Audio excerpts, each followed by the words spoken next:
वहीं बता दें कि यूपी की सियासत में जिस गांव की सबसे ज्यादा चर्चा होती है वो नाम है सैफई। इस गांव के एक परिवार की 3 पीढ़ियां सियासत की कई ऊंचाइयां छू चुकी हैं, लेकिन अब एक नया सदस्य लोगों के बीच है।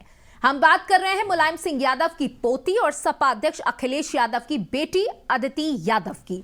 अदिति ने अपनी मां डिंपल यादव के साथ लोगों के बीच जाकर राजनीति का ककहरा सीखना शुरू कर दिया है।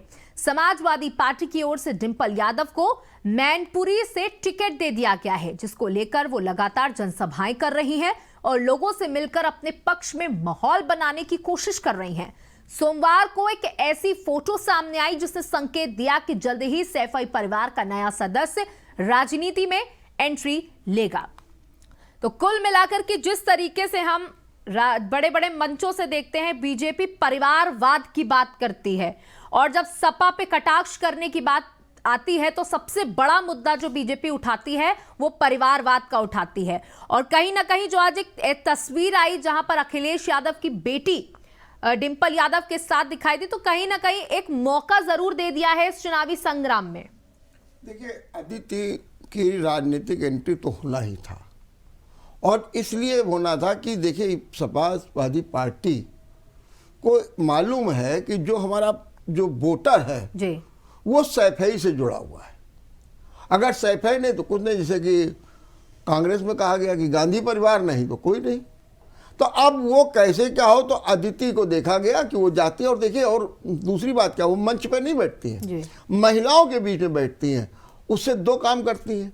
एक तो वो देखती हैं कि हमारी माँ बोल रही है, और हम ये जो महिलाएं हैं इनमें ग्रैस्पिंग पावर क्या है, वो ये इसको कितना स्वीकार कर रही हैं। ऐसा तो नहीं कि सब मुंह बांधे बैठे या कोई बगल में गए अरे बेकार की बात करती हो, अगर उसने सुन लिया कहीं मम्मी आज जब तुम बोल रही थी तो ये बात हुई, तो एक ग्रैस्पिंग पावर है। लेकिन अगर आप यूं भी देख लीजिए, अब चूंकि आपने जिक्र ही कर दिया मैनपुरी का, तो ये भी देखिए कि परिवार में झगड़ा कितना। आपकी जानकारी के लिए कोई ताजुब नहीं, मैनपुरी से डिंपल यादव का मुकाबला करने के लिए अपर्णा यादव बीजेपी से आ रही हैं।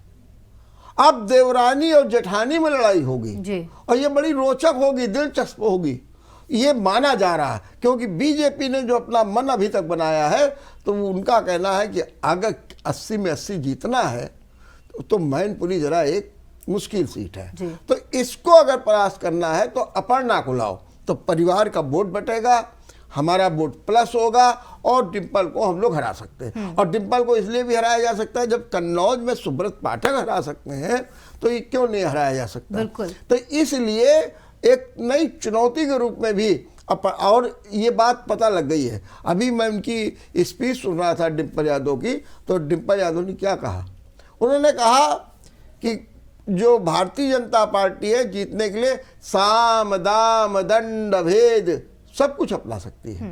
और उन्होंने ये भी कहा कि भाई अगर कोई चुनाव लड़ता है तो लड़ सकता है, उसमें क्या। मैंने उनको भी ये संकेत हो गया कि एक बड़ी चुनौती मैनपुरी में उनके सामने खड़ी होने वाली है, अपर्णा वर्सेस वो। बिल्कुल। तो कुल मिलाकर के आज जो तस्वीर आई उसमें डिंपल यादव की बेटी वहां पर मंच पर नीचे बैठे होकर के अपनी मां की स्पीच को सुन रही थी और ये अनुमान लगाया जा रहा है कि ये पहला कदम था उनको राजनीति में लॉन्च करने का।